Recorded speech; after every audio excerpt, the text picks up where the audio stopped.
Bonjour à toutes et à tous et bienvenue dans cette vidéo. Aujourd'hui j'ai décidé de faire une vidéo essai qui reprend le texte d'un article que j'ai écrit il y a quelques temps au sujet globalement du slut-shaming. Cette vidéo est plus ou moins scriptée, je m'autorise des digressions, je ne sais pas dans quelle mesure est-ce que je vais garder le texte vraiment tel quel. Je vais exprimer dans cet article une opinion que j'espère nuancer et que je vais essayer de justifier du mieux que je peux avec des arguments qui viennent de différents points de vue. Néanmoins, il est évidemment tout à fait possible que j'ai tort, c'est un avis qui est déjà beaucoup évolué, je vais en parler en plus en détail dans l'article de comment moi je me suis positionnée au fur et à mesure du temps vis-à-vis de ce sujet. Néanmoins, j'ai pas forcément envie de participer à d'énormes débats. Vous pouvez toujours donner votre avis dans les commentaires, hein. Évidemment, on est sur internet, on est là pour ça. L'objectif c'est pas de créer du débat, l'objectif c'est d'essayer d'apprendre des trucs et d'élargir un peu le point de vue. Prenez un truc à manger parce qu'à mon avis ça va pas être très court.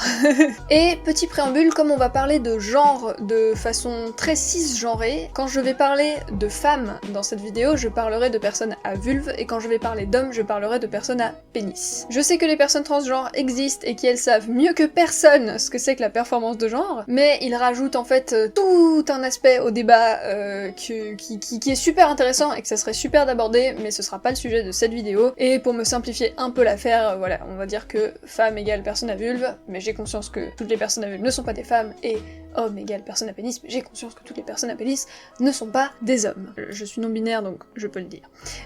Le slut-shaming, que l'on peut traduire maladroitement comme « parler mal des putes », ça désigne un comportement machiste très précis. Je ne vais pas non plus parler des travailleuses du sexe dans cette vidéo, là encore il y aurait beaucoup de choses à dire dans plein de contextes différents, mais je ne fais pas partie des personnes concernées. On va s'en tenir à l'insulte pute comme une insulte certes aggravée et sexiste. Du coup, le comportement machiste en question, ce sont toutes les discriminations ou insultes qui découlent de la phrase « elle s'habille comme une pute ». Les femmes qui portent du maquillage, des hauts talons, des vêtements courts, qui s'épilent ou qui se teignent les cheveux, celles qu'on appelle vulgaires, dépravées, les voitures volées et prostituées, celles qui veulent se faire remarquer, qui ne font cela que pour plaire aux hommes et à la société. Inutile de dire que c'est extrêmement violent de considérer que les femmes qui rentrent à fond dans les codes de la féminité seraient moins bien que les autres. En réponse à cela, le féminisme a évidemment apporté une réponse bien belle et toute faite et toute préparée. Les femmes font ce qu'elles veulent. C'est ce que le féminisme défend. Le droit pour les femmes de s'épiler ou de ne pas s'épiler, de se maquiller ou de ne pas se maquiller. Le droit pour les femmes de rentrer dans les codes de la féminité, ou pas. Elle porte une mini-jupe? Si elle veut, elle peut. Ce n'est pas une pute, mais une femme qui fait ce qu'elle veut. J'ai été accusée de slut-shaming par le passé, si je les retrouve dans mon PC, je vous montrerai les images incriminées. À raison, hein, totalement. J'assume parfaitement. Je disais que les vêtements servaient à protéger du froid et de la pudeur des autres, et je montrais comme illustration une personne habillée avec des vêtements très courts en disant qu'elle n'avait pas compris le principe. C'est complètement du slut-shaming, même si la conclusion de mon chapitre disait qu'au final les gens faisaient ce qu'ils voulaient et ça reprenait ce personnage-là, c'était malgré tout maladroit, bon, aussi maladroit que n'importe quelle fille de 14 ans qui n'est pas comme les autres filles. On va y revenir. Bon, j'avais 14 ans, mais j'assume parfaitement, j'ai fait du slut-shaming par le passé, et j'en suis pas spécialement très fière. Je reconnais que j'ai eu tort de dire ça, et aussi de dire « oh, c'était une blague ». Mais dans le fond, j'ai pas vraiment changé d'avis. Je continue de ne pas beaucoup apprécier les femmes qui répondent à l'appel de la féminité mainstream. Je ne blâme juste plus les femmes pour ça. Et là, en vrai, je grossis pas mal le trait de ma propre personne, parce que dans les faits, j'y pense pas. Genre quand je vois une femme dans la rue, je me dis pas « cette personne répond à l'appel de la féminité mainstream ».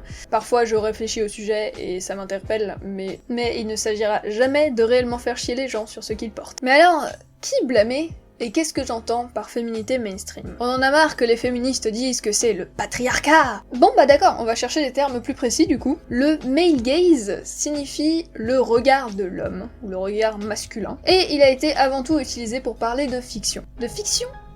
Oui, de fiction. Les personnages féminins sont sexualisés dans la fiction. Et encore plus que vous ne le pensez. Là, on dirait que je viens juste de lâcher une énorme ineptie, genre « ah bon, je savais pas, dis donc !» Oui, évidemment qu'elles sont sexualisées. Mais comment et pourquoi? Quand vous regardez un personnage féminin de fiction, que ce soit dans un livre, une BD, à la télévision, dans un film, dans une série ou que sais-je, il y a de très fortes chances pour qu'au moins à un moment de sa création, un homme ait été inclus dans le processus. Et très souvent même, il n'y a quasiment que des hommes derrière la création de ce personnage. C'est une grosse généralité, mais on est quand même dans un monde où il y a une majorité d'hommes qui occupent des postes tels que réalisateurs ou scénaristes. Et ces hommes, à un moment, vont chercher à satisfaire leur regard d'homme de manière complètement inconsciente dans la création de leur personnage. En fait, les hommes font face à leurs biais implicites, comme on les appelle, c'est-à-dire les trucs contre lesquels ils ne peuvent pas lutter parce que, en tant qu'hommes, ils ne savent pas ce que pensent les femmes. À la base, on appelle ça surtout regard d'homme parce que c'est très lié à la posture des personnages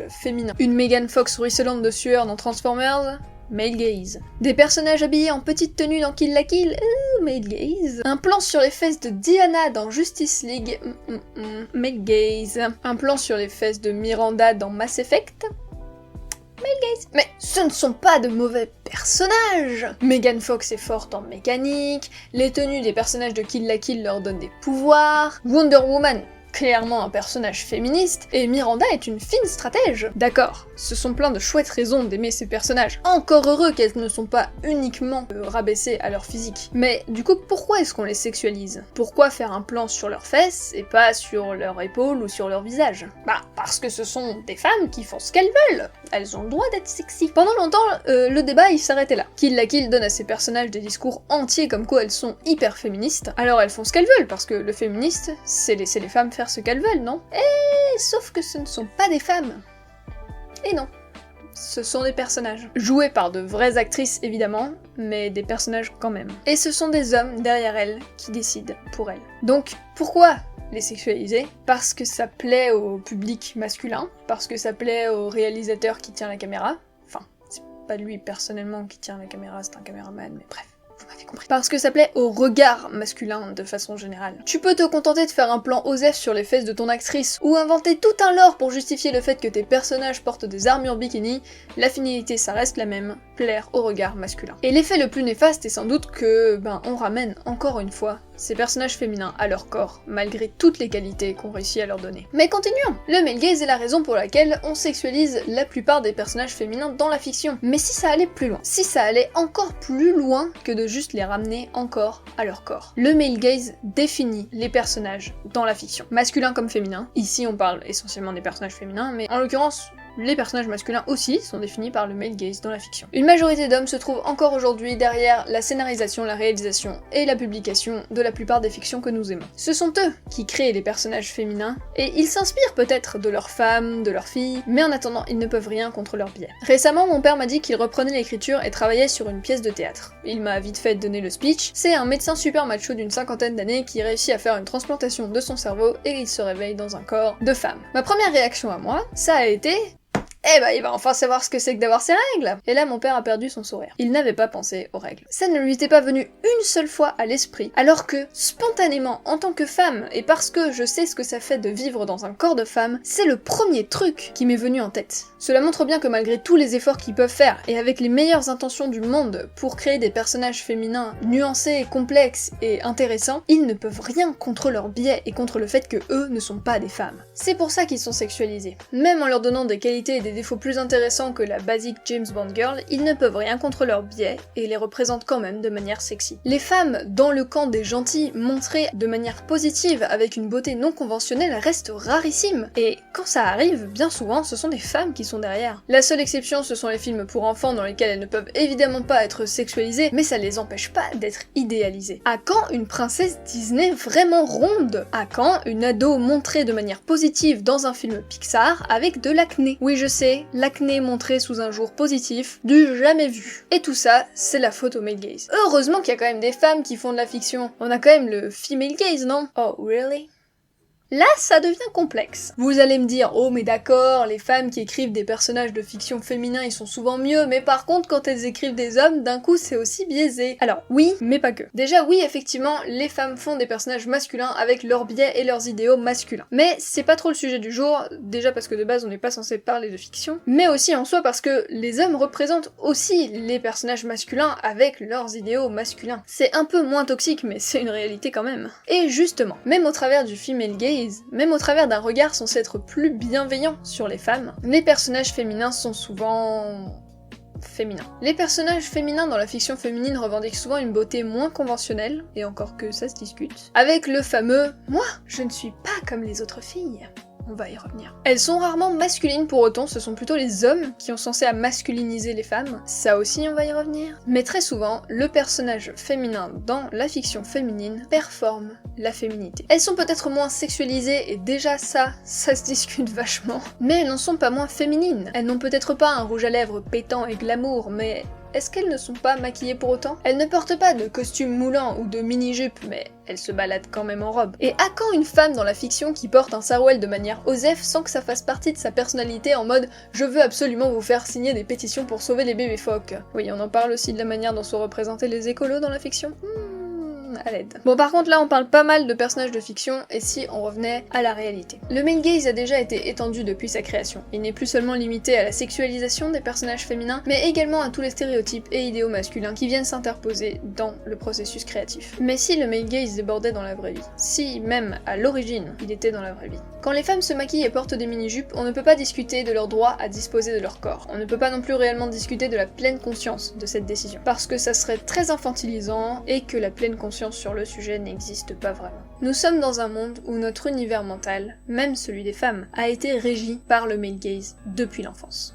Que ce soit au travers de la fiction ou même via les autres femmes. Le male gaze coule dans la vraie vie, et même quand on ne veut pas du tout séduire, la mode actuelle est souvent guidée par le male gaze. Les jupes courtes, les pantalons moulants, le maquillage. Les hommes t'ont peut-être dit que c'était pour les putes, mais en attendant c'est pour leur plaire que tout ça a été inventé. D'ailleurs, de nombreux comportements initiés par le male gaze sont aujourd'hui perpétrés entre femmes et uniquement entre femmes. Je vais parler d'un truc horrible, mais l'excision, c'est une exigence des hommes, mais aujourd'hui, ce sont les femmes qui organisent les cérémonies, c'est la mère, c'est la grand-mère. Ça reste entre femmes. Après, t'as intérêt à l'être avant ton mariage, hein. Mais c'est les femmes qui appliquent cela à leurs filles. Sans se poser de questions. Les hommes, ils ont plus rien à faire pour qu'on rentre dans leur code. On gère ça toute seule, entre nous. On apprend à nos filles à performer la féminité, et on apprend de nos mères à quoi on est censé ressembler. C'est ton père ou c'est ta mère qui t'a appris la première fois à t'épiler? Mais les femmes font ce qu'elles veulent. Je le dis et je le pense sincèrement, les femmes font ce qu'elles veulent. Je regrette juste deux choses. Le genre est une performance. Ça c'est dit. Bon, au-delà de la performance de genre, on peut distinguer des éléments très importants pour la suite. Être une femme, ce n'est pas être féminine, et être un homme, ce n'est pas être masculin. Quel que soit ton sexe, et quel que soit même ton genre, tu peux choisir de performer la féminité, la masculinité, ou un mélange des deux.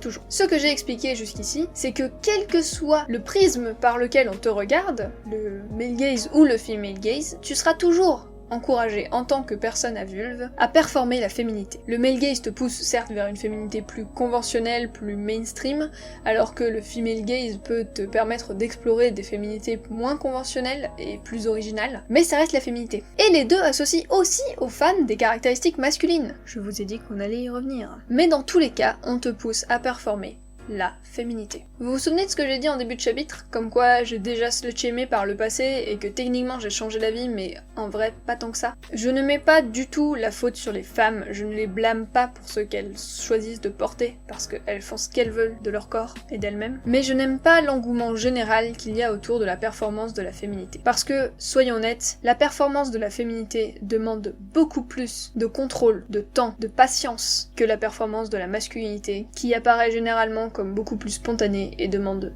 souvent beaucoup moins d'efforts. Quelle que soit ta façon de penser, ton style, tes désirs, tes envies, tes besoins, ta morphologie, ton rêve le plus fou, ton sourire, le lieu que tu aimes le plus, le plat que tu détestes le plus, tu dois performer la féminité. Au quotidien, dans ta façon de vivre, tu dois être capable, tout le temps, de performer la féminité. Alors que c'est fatigant. Performer la féminité, ça demande beaucoup d'efforts, ça occupe beaucoup de place mentale. C'est un environnement assez toxique où les femmes sont encore une fois de plus ramenées à leur corps. Imaginez les femmes qui viennent d'être mères et auxquelles on reproche de ne plus prendre assez soin d'elles. Tu dois t'occuper d'un bébé, mais tu dois aussi continuer de te faire belle. Parce que c'est même pas prendre soin de soi, c'est se faire belle, tu dois continuer d'être belle. Ça n'a pas de sens et pourtant c'est ce qu'on exige des femmes. Et en plus, les femmes qui performent la féminité, elles sont blâmées pour ça. Le fameux « elles s'habillent comme une pute ». Le féminisme, c'est un travail personnel avant tout. Que tu sois une femme ou un homme, ton job, c'est de se déconstruire. Et c'est long. C'est très lent. Même quand on est une femme, on a internalisé depuis toute petite, et sans s'en rendre compte, la misogynie. Je suis misogyne. Quelque part, au fond de moi, je détestais les femmes et je ne le savais pas. Moi non plus, je n'étais pas comme les autres filles. Moi aussi, je traînais avec des garçons. Je traîne toujours, plus souvent avec des garçons. Et moi aussi, j'ai déploré qu'elles s'épilent et qu'elles portent du maquillage. Pourquoi est-il impératif de laisser les femmes performer la féminité, même si ça peut être toxique ? C'est quoi le vrai problème du slut-shaming? Ou même du comportement toxique derrière la fameuse phrase « moi je ne suis pas comme les autres filles ». Parce que les femmes sont jugées pour aimer des trucs féminins. Parce que les trucs féminins, c'est en dessous des trucs masculins. Parce que les femmes, c'est en dessous des hommes. Nous avons appris à détester et à rabaisser les femmes. Mais aujourd'hui, et surtout quand on est une femme, c'est pas terrible d'ouvertement détester et rabaisser les femmes. Du coup, on a commencé à détester et à rabaisser les trucs de femmes. Alors, évidemment, ce sont des stéréotypes. Il n'empêche que ce sont des stéréotypes qu'on doit défendre. Parce qu'on doit défendre les femmes. Et avec elles, la féminité. Rey dans Star Wars, elle est trop forte. Elle n'est pas sexualisée, elle ne porte pas de maquillage, pas de robe ou de hauts talons, elle se bat, c'est super de se battre, elle se défend contre les hommes, on ne la voit pas tomber amoureuse, elle est trop bien. Mais tout ça, ce sont des caractéristiques dites masculines. La princesse Padmé? Non. Elle est trop nulle, elle est sexualisée, elle porte tout le temps des robes incroyables et des coiffures compliquées. Alors elle se bat un peu quand même, mais très souvent c'est plutôt une princesse à sauver. Et alors ne parlons même pas de son histoire d'amour, burk les sentiments. Évidemment, elle tombe enceinte, elle ne sert qu'à pondre des gosses. Et tout ça, ce sont des caractéristiques féminines. Oui, mais moi je préfère Padmé, certes. Mais tu n'es pas le centre du monde, et globalement le personnage de Rey est beaucoup plus apprécié que ce soit par les hommes ou par les femmes. Et sur un plan un peu plus objectif, la troisième trilogie a des qualités indéniables que la prélogie n'a pas en termes d'écriture de personnages, d'arc narratif et de scénario, au moins jusqu'à l'épisode 8. On peut aussi préférer Rey pour d'autres raisons, typiquement générationnelles. Mais c'était un petit exemple pour montrer que bien souvent, même chez les personnages féminins, on préfère les caractéristiques masculines. J'adore le film Dragon pour ça, le premier en tout cas, les autres, chouette spectacle, mais beaucoup de trucs incohérents, gâchés et des personnages revisités. Parce que Harold est le personnage avec des caractéristiques féminines. Compassion, éducation, douceur, soigner, aider. Et Astrid le personnage avec des caractéristiques masculines. Force, leadership, violence, ego. Mais les genres sont inversés, garçon féminin et fille masculine. Et à la fin, c'est Harold qui a raison. Tout le village est d'accord pour dire qu'il leur faut plus de caractéristiques féminines à l'égard des dragons. Là, j'ai de nouveau un peu parlé de fiction, parce que je trouve que c'est là qu'on a les meilleurs exemples de ce genre de concept, mais tout ça s'applique bien évidemment à la vraie vie aussi. Le maquillage? Mais c'est une perte de temps, tu fais ça pour plaire aux hommes, alors que c'est un moyen d'expression typiquement féminin, à la base, mais ça aussi on va y revenir. Tu portes des robes? Mais c'est pas confortable, t'as plus l'âge de faire ta princesse, tu vas pas savoir courir avec ça, alors que c'est un vêtement typiquement féminin. Tu portes du rose, tu veux des enfants, tu es prof, tu es infirmière, tu es gentille et douce, tu cherches à apaiser les argumentaires, tu n'aimes pas la violence, tu collectionnes les cristaux, tu balances les hanches quand tu marches. Mais arrête un peu d'être une femme s'il te plaît! Nous avons internalisé la misogynie. Même sans le vouloir, nous sommes toutes et tous misogynes. Et ça commence par détester et rabaisser la féminité. Sauf si elle est réappropriée par des hommes. Là tout d'un coup, ça devient cool et stylé. Ou gay. Oui, il y a quand même un double standard, hein, faudrait pas déconner. Je ne suis pas comme les autres filles. Ça n'a pas toujours été volontaire, j'ai galéré à performer la féminité quand j'étais petite, c'est vraiment un truc que j'arrivais pas à faire. Pendant des années, garçon manqué c'était une insulte qui m'était adressée et je ne comprenais pas comment est-ce que je pouvais faire pour paraître plus féminine. Pourtant j'ai jamais aimé la féminité, à la fois j'enviais les personnes qui arrivaient à être féminines, et en même temps je n'aimais pas ce que ça représentait. Alors aujourd'hui je suis cette fille. Enfin, techniquement, je suis non-binaire, mais mon sexe a son importance ici. Je suis cette fille qui n'est pas comme les autres filles. Et j'ai été blâmée par tellement de gens pour être celle-là aussi. Ben oui, tous les camps s'en prennent plein la tronche. Tu pensais à quoi? On est des femmes. Des femmes qui revendiquent la masculinité sont plutôt nombreuses dans la réalité comme dans la fiction. Je porte quelques robes, mais c'est pour encore mieux montrer que j'ai des poils plein les jambes. Je me maquille, 3 petits points d'aquarelle sur le visage à des fins spirituelles. Je porte du rose. Actuellement, je pense que je porte à peu près toutes les couleurs possibles, donc oui. Entre autres du rose. Pourtant, je ne rejette pas ma féminité. J'estime que c'est un équilibre à trouver. Go! Vas-y, va sauver des gens. C'est bien. Ou pas. Je sais pas si c'est la police. Non, c'est la police ou c'est une ambulance? Je reconnais jamais. J'aime être la gentille, la fille qui écoute les autres du mieux qu'elle peut, qui donne de la place à ses émotions. Ma priorité, c'est de me sentir confortable dans mes vêtements, mais ça veut pas dire que je passe pas 1 heure à les choisir, que je me regarde pas tous les jours dans le miroir et que je passe pas 1 heure à les choisir pour me trouver belle. J'ai appris à embrasser ma féminité comme ma masculinité. Et j'estime que c'est ce qu'il y a de plus important. En vrai, les femmes manquent encore de représentation sur tellement de plans. Récemment, c'est la problématique du maquillage qui m'a sauté aux yeux. Je suis depuis quelques temps dans une communauté réunie autour du style Goblincore, et j'adore, mais un jour, je me suis fait la réflexion qu'ils étaient toutes et tous maquillés. Pas forcément de la manière la plus conventionnelle, mais ils avaient tous du maquillage sur le visage, les personnes à vulve comme les personnes à pénis. Alors que de base, ça revendique une espèce de truc un peu forestier, un peu naturel, et un peu crade aussi. Bref, rien de maquillage là-dedans quoi. Et évidemment, ils font des trucs magnifiques, hein, ça je ne dis pas le contraire. Vraiment, c'est un super moyen d'expression le maquillage, et je vois les gens se maquiller et je trouve ce qu'ils font beaucoup trop stylé, mais ça n'empêche qu'ils sont tous maquillés. Pareil, quand tu regardes dans les grands monstres de la communauté beauté sur YouTube anglophone,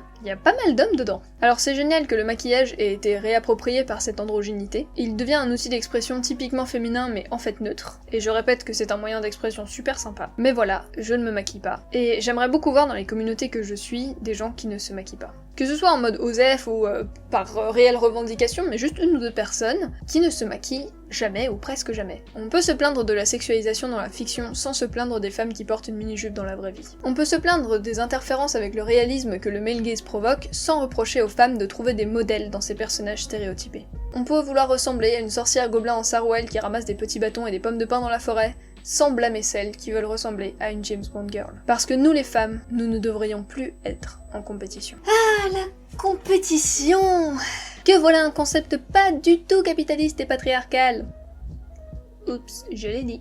Bon, oubliez le patriarcat, contentons-nous de dire que c'est quand même bien de la merde de se battre les uns contre les autres. La compétition intrasexuelle, c'est, de manière vulgaire, comment les femmes entre elles et les hommes entre eux mènent une compétition pour satisfaire le besoin de reproduction. J'ai bien précisé que cela concernait aussi les hommes. Mais là où les hommes ça va plus se faire sur des démonstrations de force, les femmes ça va se faire sur la performance de la beauté. Il y a des études super intéressantes autour de ça qui tendraient à prouver que c'est un comportement complètement naturel et biologique, mais on ne peut clairement pas le limiter à de la biologie. En fait, historiquement, c'est complètement à l'avantage des femmes d'être la plus jolie possible dans le regard des hommes. Parce que, historiquement, le seul moyen pour une femme d'accéder à des besoins basiques et à des droits basiques comme l'argent, c'était d'épouser un mec en fait. C'était le mariage, c'était les hommes, c'était d'arriver à plaire aux meilleures parties possibles. Et du coup, comment est-ce que vous voulez qu'on se foute pas sur la gueule, qu'on ne trouve pas plein de trucs à redire sur la fille la plus jolie, tout en essayant soi-même d'atteindre cet idéal de beauté? Ça devient complètement logique. Les femmes ne sont pas superficielles par nature. C'est parce que c'était la qualité recherchée chez les femmes par les hommes dans toute notre histoire qu'on a gardé aujourd'hui ce besoin d'être belle, malgré les changements de standards de beauté de chaque époque. Aussi, et ça on n'ose pas trop en parler, mais encore aujourd'hui, la beauté est un avantage chez les femmes. Déjà en général, la beauté est associée avec des qualités qui n'ont rien à voir. On pense que les personnes belles sont celles qui sont en meilleure santé, qui sont aussi les plus gentilles ou les plus intelligentes, et évidemment ce sont des études qui l'ont prouvé, nous on ne peut faire face qu'à nos biais internalisés, et au contraire on aurait même tendance à penser spontanément qu'une femme trop belle est conne, mais la réalité des faits c'est que nos agissements tendraient plutôt à la traiter comme si elle était plus intelligente que la moyenne. Et les dites études ont aussi prouvé que ça donnait aux femmes un avantage face à l'embauche ou à la justice. À la justice! Si t'es belle, tu fais moins de prison. Si vous souhaitez commettre un crime dans les prochains jours, je ne peux pas vous y encourager, mais par contre je peux vous encourager à vous maquiller avant de commettre le dit crime. Il y a une espèce de tradition qui consiste à mettre constamment les femmes en compétition les unes contre les autres, et je parle pas seulement de celles qui parlent dans les reines du shopping, mais franchement quand je regarde ça, ça me choque. Et aujourd'hui on essaye de faire revivre chez les femmes la sororité, et c'est pour ça que c'est important cette idée de les femmes font ce qu'elles veulent, c'est pour contrer cette compétition. Pour qu'on se soutienne, quels que soient nos choix vis-à-vis de notre performance de la féminité ou de la masculinité. Combien de fois ma mère m'a pris à part pour me montrer une passante dans la rue et critiquer son style ou pire son physique. Et combien de fois ma grand-mère l'a fait. Et combien de fois je l'ai fait au collège dans cet environnement on ne peut plus toxique. C'est pour ça que j'aime beaucoup mes amis d'aujourd'hui. Malheureusement, que tu sois une bombe ou une sainte n'y changera rien. Que tu ressembles à Mademoiselle Pouf dans Assassination Classroom ou à Billie Eilish, ça ne changera rien. Tu es une femme. On va te blâmer pour tes choix. Pris en conscience ou non, pris sur le vif ou non, qu'ils aient changé ou non, on va te blâmer pour tes choix, tes goûts, ton apparence. Et c'est pas ok. C'est jamais ok. C'est toujours injuste, et ça le restera encore longtemps. Le double standard, c'est cette manière qu'on a d'attendre des femmes tout et son contraire. Féminine, mais pas trop. Maquillée, mais pas trop. Bonne cuisinière, mais pas trop. Etc, etc, etc. Les femmes sont injustement jugées, par elles-mêmes, par les autres, et par la société. Surtout, par la société. C'est ça l'ennemi. C'est le regard du dessus. Et c'est pour ça que c'est absolument impératif qu'on se soutienne dans le fait de faire chacune, individuellement, ce que l'on veut. Voilà, j'espère que vous avez appris des choses, que ça vous a parlé, que ça vous a intéressé. Je ne vais pas être beaucoup plus longue, n'hésitez pas du coup à commenter votre avis si vous voulez, je répondrai peut-être. N'hésitez pas aussi à me dire ce que vous pensez de mes superbes oreilles. J'espère que cette vidéo vous aura plu, moi je vous souhaite à la semaine prochaine. Gros bisous tout le monde, bye bye!